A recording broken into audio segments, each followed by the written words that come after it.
بسم اللہ الرحمن الرحیم۔ ناظرین کرام، آج آپ کی خدمت میں نبی کریم احمد مجتبیٰ حضرت محمد مصطفیٰ صلی اللہ علیہ وآلہ وسلم کی حیات طیبہ سے بہت ہی خوبصورت واقعہ لے کر حاضر ہوا ہوں۔ ناظرین کرام، یہ واقعہ آپ کی آنکھوں کو نم کر دے گا۔ ناظرین، نبی کریم صلی اللہ علیہ وآلہ وسلم کی وفات کا وقت آیا تو آپ صلی اللہ علیہ وآلہ وسلم کو شدید بخار تھا۔ آپ صلی اللہ علیہ وآلہ وسلم نے حضرت بلال کو حکم دیا کہ مدینہ میں اعلان کر دو کہ جس کسی کا حق مجھ پر ہو وہ مسجد نبوی میں آ کر اپنا حق لے لے۔ مدینہ کے لوگوں نے یہ اعلان سنا تو آنکھوں میں آنسوؤں کا ایک سیلاب آ گیا اور پورے مدینہ میں کوہرام مچ گیا۔ نبی کریم صلی اللہ علیہ وآلہ وسلم تشریف لائے۔ آپ کو اس قدر تیز بخار تھا کہ آپ کا چہرہ مبارک سرخ ہوا جا رہا تھا۔ آپ صلی اللہ علیہ وآلہ وسلم نے فرمایا، تمہارا اگر کوئی حق مجھ پر باقی ہو تو وہ مجھ سے آج ہی لے لو۔ میں نہیں چاہتا کہ میں اپنے رب سے قیامت میں اس حال میں ملوں کہ کسی شخص کا حق مجھ پر باقی ہو۔ یہ سن کر صحابہ کرام کا دل تڑپ اٹھا۔ مسجد نبوی میں آنسوؤں کا ایک سیلاب بہہ پڑا۔ صحابہ کرام رو رہے تھے لیکن زبانیں خاموش تھیں کہ اب ہمارے آقا ہمارا ساتھ چھوڑ کر جا رہے ہیں۔ اپنے صحابہ کی یہ حالت دیکھ کر نبی کریم صلی اللہ علیہ وآلہ وسلم نے فرمایا کہ اے لوگو، ہر جاندار کو موت کا ذائقہ چکھنا ہے۔ میں جس مقصد کے تحت اس دنیا میں آیا تھا وہ پورا ہو گیا۔ ہم لوگ کل قیامت میں ملیں گے۔ اسی دوران ایک صحابی کھڑے ہوئے، روایتوں میں ان کا نام حضرت عکاشہ آتا ہے۔ عرض کیا، یا رسول اللہ، میرا حق آپ پر باقی ہے۔ آپ جب جنگ احد کے لیے تشریف لے جا رہے تھے تو آپ کا کوڑا میری پیٹھ پر لگ گیا تھا، میں اس کا بدلہ چاہتا ہوں۔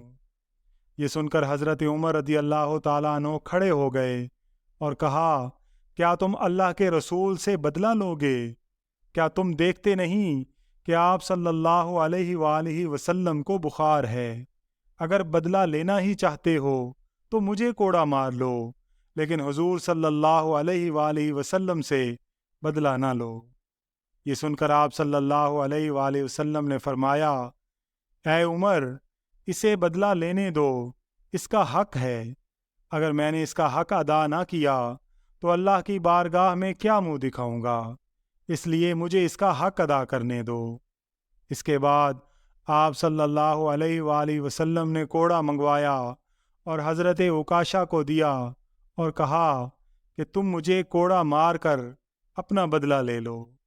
حضرات صحابہ اکرام یہ منظر دیکھ کر بے تحاشا رو رہے تھے اور اہل بیت عظام کی چیخیں نکل رہی تھیں۔ یہ سن کر نبی کریم صلی اللہ علیہ وآلہ وسلم نے اپنا کرتہ مبارک اتار دیا اور کہا، لو تم میری پیٹھ پر کوڑا مار لو۔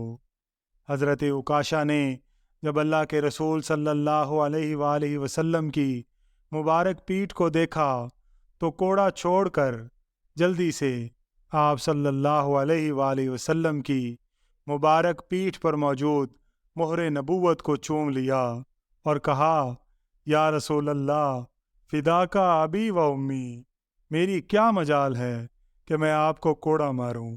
میں تو یہ چاہتا تھا کہ آپ کی مبارک پیٹھ پر لگی مہر نبوت کو چوم کر جنت کا حقدار بن جاؤں۔ یہ سن کر آپ صلی اللہ علیہ وآلہ وسلم مسکرائے اور فرمایا، تم نے جنت واجب کر لی۔ اللہم صلی علی سیدنا و مولانا محمد وعلی آلہ و اصحابہ و بارک وسلم۔ ناظرین کرام، ویڈیو پسند آئی ہو تو ویڈیو کو لائک اور شیئر ضرور کیجیے گا، اور اگر آپ چینل پر نئے ہیں تو چینل کو سبسکرائب کر کے بیل آئیکن کو پریس کر دیجیے گا تاکہ ہر نئے آنے والی ویڈیو کا نوٹیفیکیشن آپ کو بر وقت مل سکے۔ اللہ تعالیٰ سے دعا ہے کہ اللہ تعالیٰ ہمارے دلوں کو عشق رسول صلی اللہ علیہ وآلہ وسلم سے لبریز فرما دے۔ آمین یا رب العالمین۔